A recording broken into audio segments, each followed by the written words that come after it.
Gandang umaga mga ka-farmers. Tayo ay magbibilag ngayon ng ating inaning palay. Ano? Sana wag umulan ngayon mga ka-farmers. Para matinis natin yung ating palay. Itong mga gamit namin, no? Gamit namin sa pagbibilad. Ito, pangwalis. Tapos ito, mga pangkalaykay. Yun. Mga kaparmers, yung aso ko, oh. Yan. Yun, mga kaparmers. Update ko kayo mamaya. Maghakot muna ako, mga kaparmers.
Mga ka-farmers, gawa tayo ng pangbigkis natin.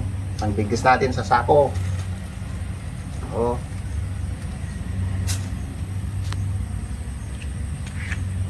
Ganito ang buhay magsasaka mga ka-farmers. Mahirap na masaya. Mahirap kasi araw-araw ka sa bilad. Kahit tirik ang araw, kailangan trabaho sa bukid. Masaya naman kasi pag maganda-ganda ang ani, may pangkain. Kung may sobra, pwede rin ibenta. Mga ka-farmers,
Huwag kami maalan dati ng paano dyan.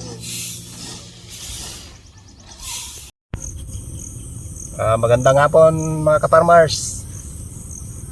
Pasensya na kayo. Hindi na kami nakapag-video kanina nung naghakot kami ng palay. Kasi nataranta kami. Biglang dumilim. Tapos maya-maya bumuhos na yung ulan. Lakas na ulan. Kaya nataranta kami mga ka-farmers. Hindi na kami nakapag-video. Pati yung videographer namin, sinamahan na kaming maghakot. Kaya ito mga ka-farmers, papaliwanag ko sa inyo kung bakit mahina yung palay ko mga ka-farmers. Pansinin nyo. Yung bunga niya, ganyan lang siya. Kasi ang isang dahilan niyan mga ka-farmers, yung lupa. Pansinin nyo itong lupa. Parang buhangin siya.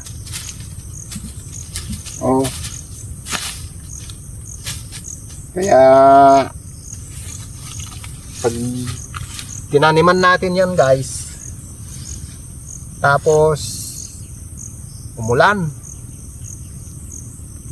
yung lupa titigas, lalapat siya. Kahit anong gawin mo na hagisan ng abono, kung yung lupa naman matigas, hindi siya basta-basta na yung abono matutunaw. Hindi siya basta-basta na makuha ngayon ng yung ugat ng palay. Kasi yung palay, pag matigas yung lupa mga ka-farmers, yung ugat niya, yung pinaka-ugat niya, hindi siya makagapang. Kasi nga yung lupa matigas. Paano yun? Hindi niya ma-absorb yung abono. Kaya ang bagsak niya, ganito nga.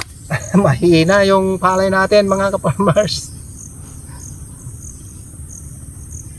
Kaya yun ang isang pinakadahilan kung bakit mahina yung ani natin. Kasi nga sa lupa. Kaya konti lang yung naani natin.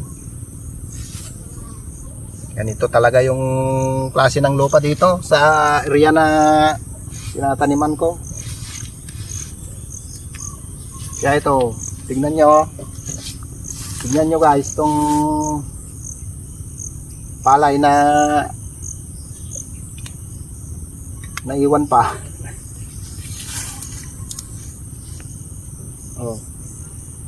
Di pa pantay. May yellow na. May green pa.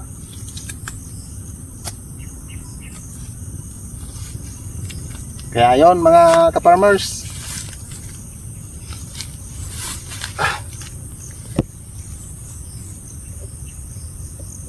Tapos ngayon medyo madilim-dilim na naman. Yon mga ka-farmers. Hanggang dito na lang ang video ko. Sana sa mga viewers,